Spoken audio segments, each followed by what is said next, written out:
There's a lot of poorly received movies and TV shows being made recently.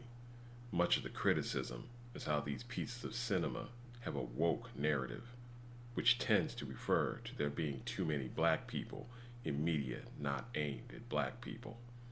Anyone would want to have more agency over how they're portrayed in media. No one wants people who have no respect for them slotting them in their movies, which is why most people groups have their own filming industries. Others are so desperate for attention, they'll take anything and deal with any form of abuse to be acknowledged. This shows a lack of self-respect when you're okay with being used to fill a diversity quota while not being properly represented. We're seeing more race switching with traditionally white characters for black characters. This does nothing but put a bad taste in the mouth of the public for seeing black people in cinema. This doesn't do black people any favors. Black people tend to be the thin end of the wedge to push a feminist and LGBT agenda. This is billed as equality for black people for being featured in more cinema, when in reality, black people are entree for feminism and gay rights. Black Lives Matter, which was originally meant to combat police brutality, has been co-opted to promote alternative lifestyles and is more prominent than ever. If you see a black person as a lead, you know there will be a hardcore feminist or LGBT character or narrative slant. The Mary Sues in recent movies have turned audiences off.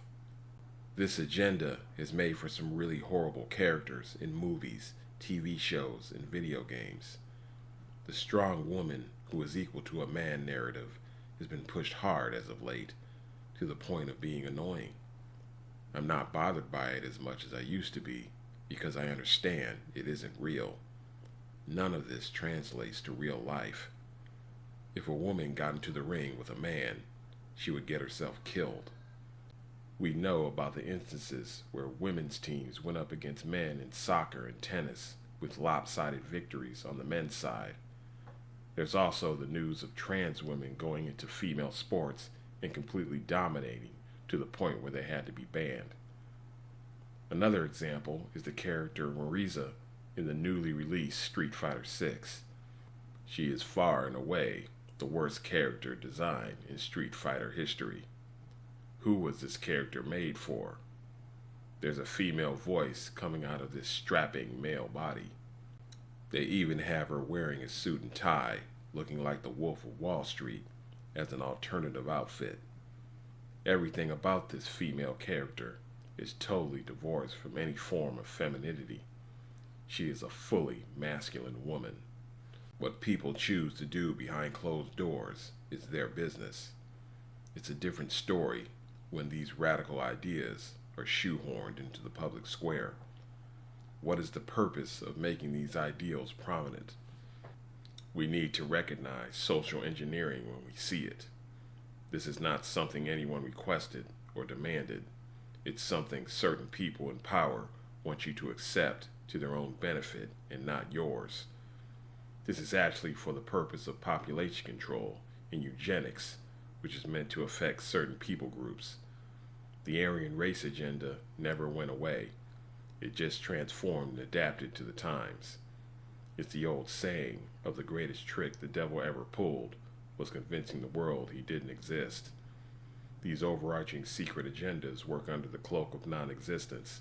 People who point this out are seen as the tinfoil hat conspiracy crowd, which allows these objectives to be carried out unabated. The way to fight back is to shine light on it. Let it be known this is what's going on and why it's happening. A good number of people are seeing these things and don't care for it, but aren't putting a finger on what it is and why it's being promoted. In the end, the people promoting these narratives don't have your best interests at heart. I'm the girl with the gall. I'm the girl with the gall. I'm the girl with the gall. You need to shut the fuck up!